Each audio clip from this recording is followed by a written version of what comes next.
Hello, welcome to Out in the Sticks. I'm your host, Shannon, and with me, as always, my sister from the same mister, Miss Supernatural herself, Christina. Hello, everybody. What's up? Not a whole lot. We'll be talking about ghosts, paranormal, haunted places, haunted things, haunted people. Yes, all kinds of stuff. All kinds of stuff. Aliens, Bigfoot. No. I'm gonna get some alien and Bigfoot stuff in here. No. I'm gonna do it. If you don't know who we are, we actually have a true crime podcast that we do weekly called One Crime at a Time. Mm-hmm. So you can check us out there if you're into true crime. I tell a story Christina's never heard, and madness ensues, and we laugh. And we're not laughing because the people died. I like to clear that up because so many people get confused when we say that. True crime comedy. The deaths of the people are not funny. No, and we never would make never fun of think victims. that. But anyway, so if you are into that and want to give us a try, you can just do a search anywhere for One Crime at a Time, and it should pull up. Yes. So on this one, I'm not the one telling the stories. Christina's going to be telling the stories on this podcast because she's the paranormal person of this team, I guess. Crazy thing this crazy thing we call us. Yes. It's out there. It's out there. We're out there. Yes. So we fit right in. So we want to ask you up front too, if you want to send us in your ghost stories. Yes, please do that because we want to start reading those weekly when we get them in. Yes. You can email those to outinthestickspod@gmail.com. We're also on Twitter. We're at OITS_podcast. Mm-hmm. We will be on Instagram. I just haven't had time to set it up yet, but I will. I've been so busy, y'all. I've been crazy busy, but we'll get on Instagram and probably Facebook. Yes. But you can send us a message or let us know what you think of the show on Twitter or by email. So, without further ado... I have to say this. Okay. See if you can tell me what movie this is from. Okay. You make fun of me for liking things like this. I like the strange and unusual because I myself am strange and unusual. I have no idea what that's from. You don't know what movie that's from? I do not. It's from Beetlejuice. Think about it. The daughter... Oh, you know what? I just watched that movie like 2 weeks ago with my kids. When she's writing the suicide note. Yes. That she never uses. Yes, I love that's Which a good is good movie. That's a good thing. Catherine O'Hara. Is there anybody better in this world than Catherine O'Hara? I love her so much. I think she's the greatest. She's in that movie. I love her. I just needed to say that. She's good. Have you ever seen that show Schitt's Creek that she's in? No. Oh my God. She is amazing in that show. And of course Michael Keaton. Yeah, of course. You can't forget about Michael Keaton. I mean, he was Mr. Mom. I mean, come on. He was Mr. Mom. And he was also at it. He was. You know. So. Okay. Anyway. This week. Now that we've come back from our side trip that we took. To Beetlejuice. What are we talking about? Well, this week we're going to go about 17 miles north of Boston, Massachusetts. Okay. So, 17 miles north of Boston is a little town that is known as Salem, Massachusetts. Oh, Lord. I had to, y'all. Here we go. You're throwing this out on the third episode? I had to. I wanted to wait, but I couldn't. I just couldn't. There's so much up there. I could do one every month for like 2 years. You're throwing this out there.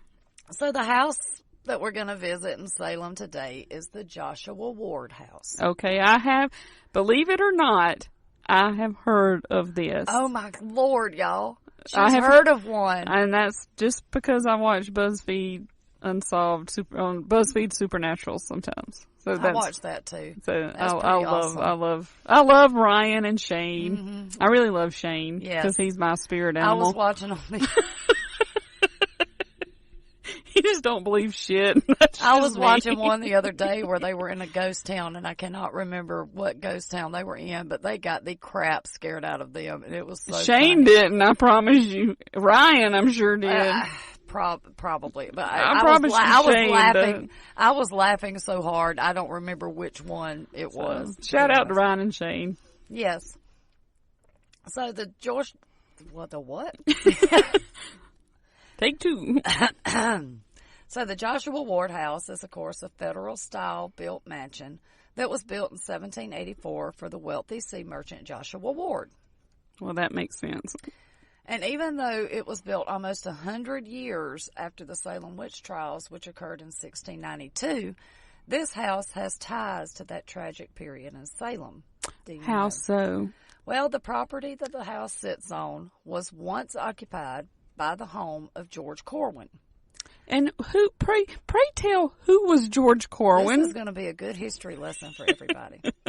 So in 1692, when he was just 25, George Corwin was elected as High Sheriff of Essex County, Massachusetts. At 25? Yes. Wow. But it was kind of a given that he was going to get that position because, you know, he was the only man in town. No, he was well connected in the justice system.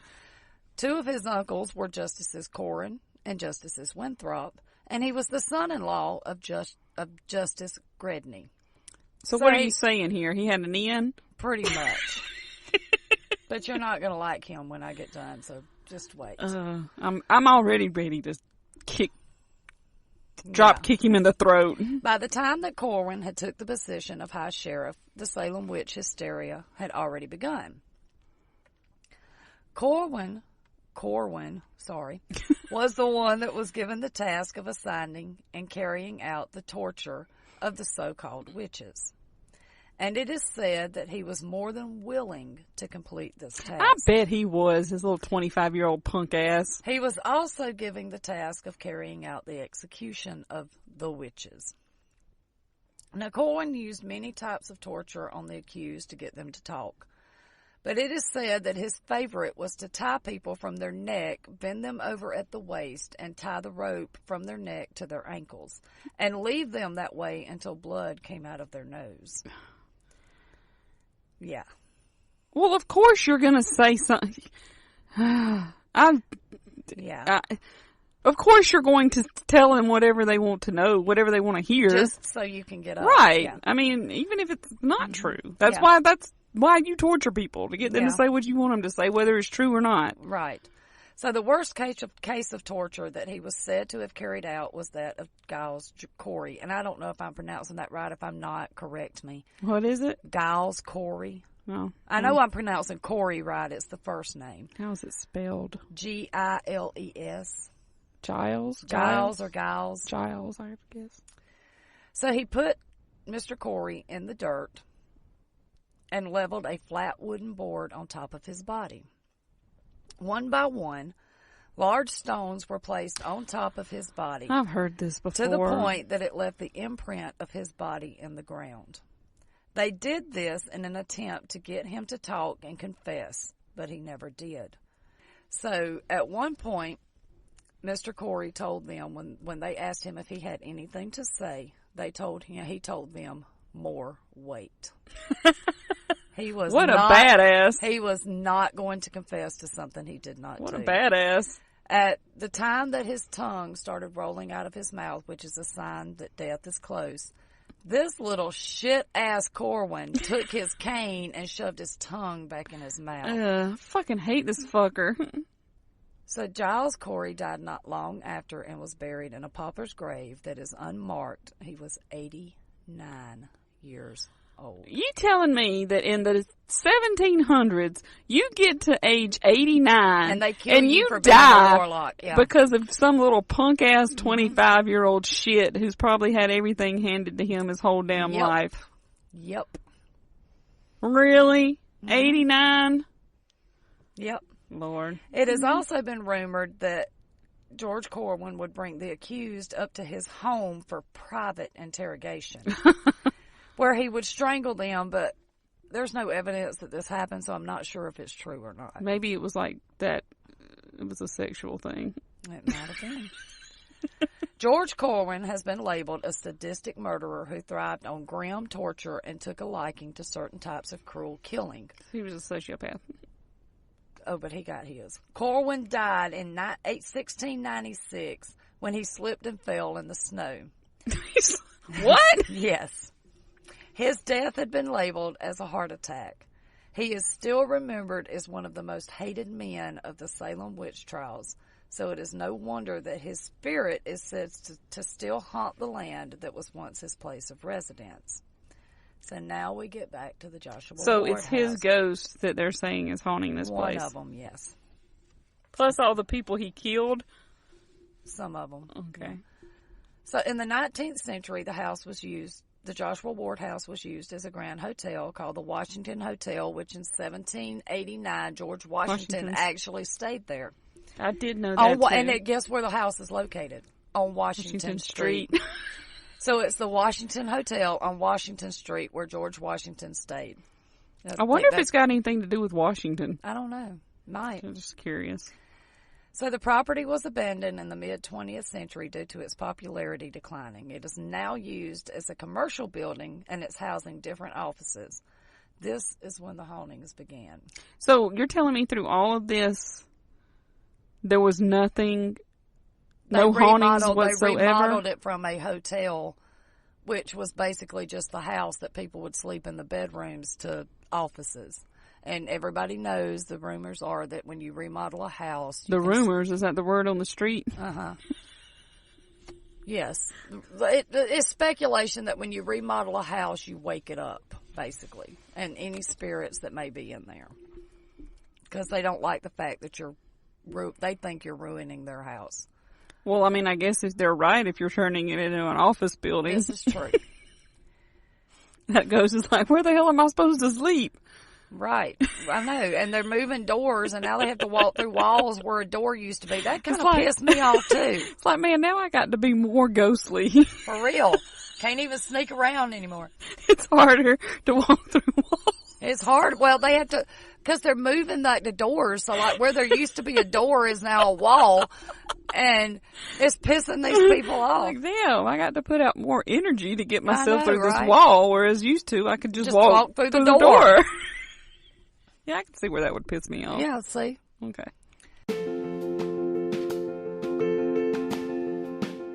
Hi guys, it's Shannon here to talk to you about Anchor. Anchor is the easiest way to make a podcast. Let me explain. First of all, it's free. There's creation tools that allow you to record and edit your podcast right from your phone or computer. Anchor will distribute your podcast for you so it can be heard on Spotify, Apple Podcasts, and many more. You can also make money from your podcast with no minimum listenership. It's everything you need to make a podcast in one place. Download the free Anchor app or go to anchor.fm to get started. That's anchor.fm. So the hauntings of the Joshua Ward house include a rogue candle that flies off the shelves. It's a rogue candle? Rogue candle. It's a rogue candle. That's the reports. Ooh, it's a rogue candle. It's gone. It was a good candle at one time. But due to its heavy dripping and this candle, waxing, this candle's had enough of your shit. So it's gone rogue. It's tired of people lighting its flame. Okay. Anyway. All right. Ghostly cry of a child, which is really sad. I don't care if they are ghosts. When it's children, it just makes me sad. So there are also 3 spirits that are said to haunt the house. Sightings of the Sheriff Corwin have been reported. I hope whoever saw him punched him in the damn face. I don't know. I would. But it's no surprise that he may haunt the house because, he used to own the land. He was an asshole. But the house that's there is not the one he lived in, but it was the land. Where Okay. the house in the same spot. Sit, yeah. Okay. But he's also buried on the land in the mausoleum.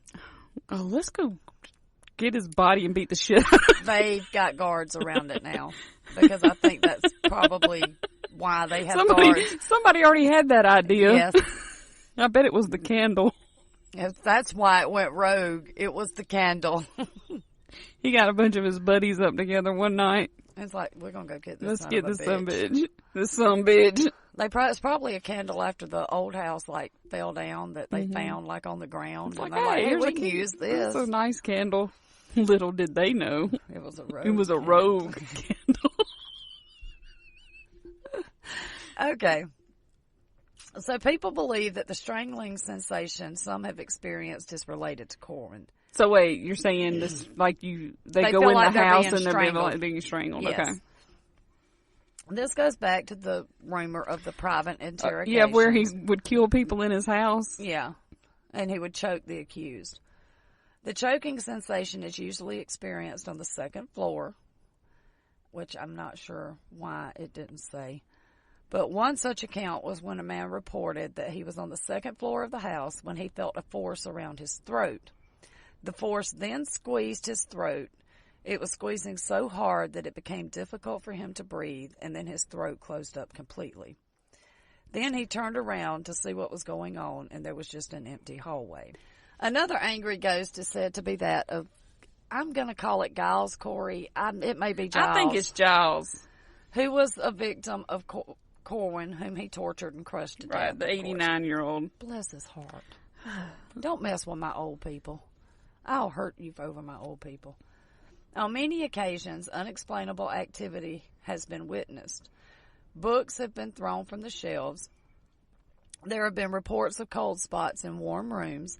Some say that candles that have never been lit are often found in a pool of wax, and these candles are sometimes melted into the shape of an S, which I'm not sure what the S would mean. Shithead. And I'm not sure how they relate to the happenings of Corey, but that is what they say, who they say is responsible for these things. I think it's the rogue candle. Maybe he's haunting the candle. Maybe that's what he it is. The candle. Because he would be pissed. Maybe he's about what happened candle. to him. But, I commend him for not giving in and confessing to No, something. I'm talking about the candle is the bad guy. The candle is the bad guy. Yeah. What's his name? Sheriff, Corwin? Corwin? Yeah. Maybe the S stands for sheriff. Oh. I think I'm on to something I think here. you just solved this mystery. Way to go, Fred. All righty. I don't know. Or Velma. I don't even know. It would be Velma, really. She's the one that she's solved. The sleuth. She's the one that really actually solved everything. I don't even know what we're talking about. You don't know who Fred and Velma are? Yes, they're from Scooby-Doo. Okay. And the Mystery Machine. I love the Mystery Machine. Get off this podcast right now if you don't know Fred and Velma. For real. Come on, people. Ruh-roh, Raggy. Sightings of a female spirit have also been reported on the upper floor, where she is usually seen just lounging around. That would be me. That would be me as a ghost. I would be the laziest ghost. Stop. Stop, dude. I would be the laziest. That would be me. But this spirit is said to have a strong dislike of men. Who can blame her And with the mention of those men around? She is not afraid to make this known. Okay. Men usually have the sensation of being watched to the point that they are uncomfortable. Well, Right? a man's uncomfortable from being watched. That's a change. Some men have experienced deep scratches on their chest. It is also said that the choking sensation is her and not Corwin. It is rumored that this woman is possibly one of the witches imprisoned and possibly even killed by Corwin. So it is no wonder that she would not like men. Well, yeah, I mean, he kind of ruined it for everybody. Yeah, pretty much. There is a photo from the 1980s. I'm not sure who took it. The 1980s? Yes.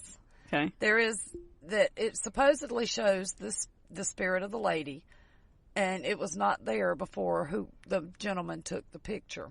He was taking a picture of a blonde-haired woman, and that was at a Christmas party, and was this lady aware that he was taking her picture? Yes. Okay. But what showed up in the picture was a dark-haired woman that looked pale wearing a long black dress. Which is weird.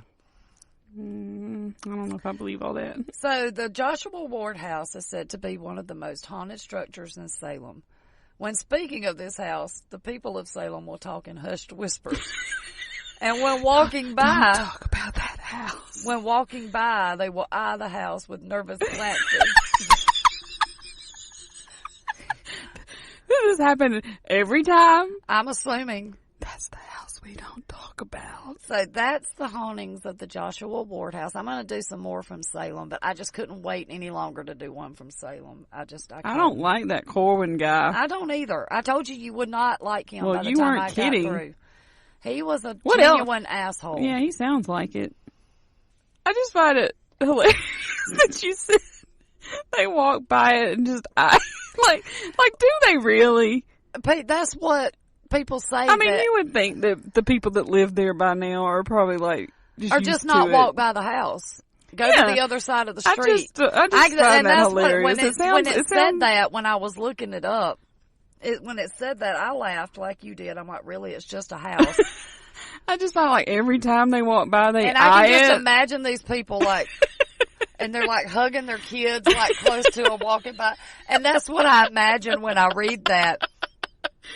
And I'm not trying to make fun of people because if you're scared, you're genuinely scared. Well, if you're that scared, don't walk by there. Walk by go to the other side of the street. It's less likely to cross the street, because of traffic. But then, I don't know.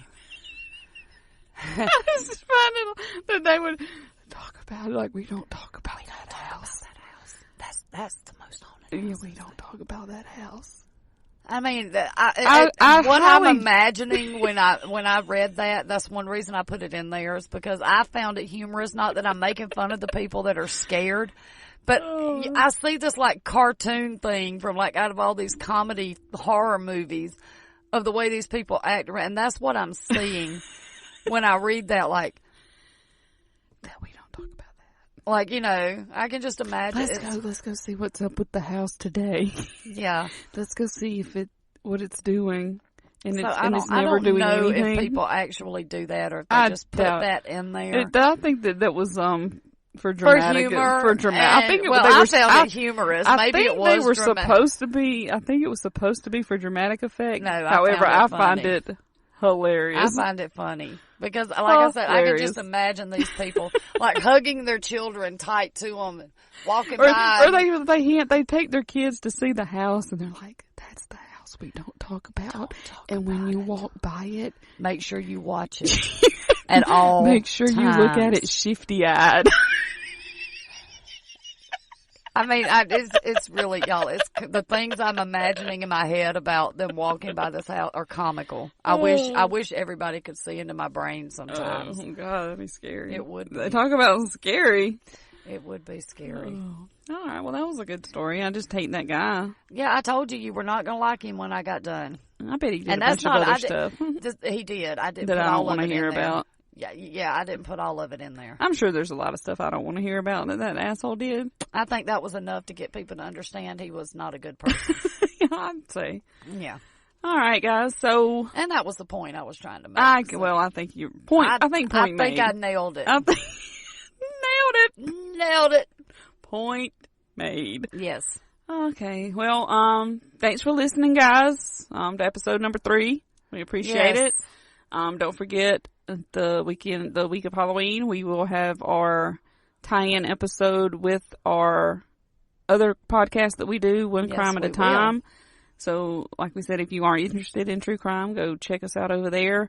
Email us your ghost stories, outinthestickspod@gmail.com. Yes, I want to read some ghost stories. I love reading ghost stories. You want some ghost stories? I do. Go follow us on Twitter. We're at OITS_podcast. What else? I think that's it for now, guys. That's it for now. So until next week. See you next week. Bye.